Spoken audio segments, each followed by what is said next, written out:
দিনের ভোট আর রাতে হওয়ার কোনো সুযোগ নেই। সুষ্ঠু ও নিরপেক্ষ নির্বাচন করতে প্রতিজ্ঞাবদ্ধ ইসি।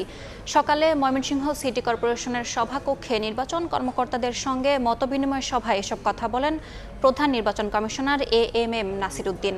জানান, কোনো রাজনৈতিক বিতর্কে জড়াবে না কমিশন।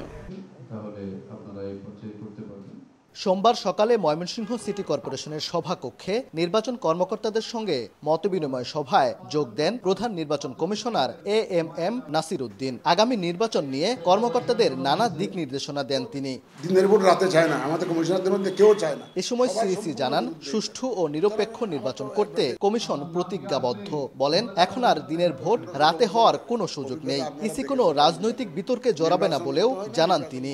নিরপেক্ষ একটা নির্বাচন অনুষ্ঠানের জন্য আমরা শপথবদ্ধ। এখানে কোনো ধরনের কোনো প্রভাব, কোনো ধরনের কোনো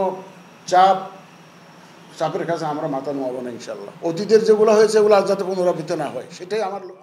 ঢাকা দক্ষিণ সিটির মেয়র হিসেবে ইশরাক হোসেনের শপথের বিষয়েও সাংবাদিকদের প্রশ্নের জবাব দেন প্রধান নির্বাচন কমিশনার। বলেন, শপথ পড়ানোর দায়িত্ব স্থানীয় সরকার মন্ত্রণালয়ের। এ বিষয়ে নির্বাচন কমিশনের কিছু করার নেই।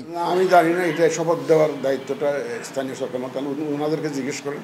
আমরা তো শপথ পড়ানোর কেউ না। মতবিনিময় সভায় অংশ নেন ময়মনসিংহ অঞ্চলের 6 জেলার নির্বাচন কর্মকর্তারা। ওবায়দুল হক, সময় সংবাদ, ময়মনসিংহ।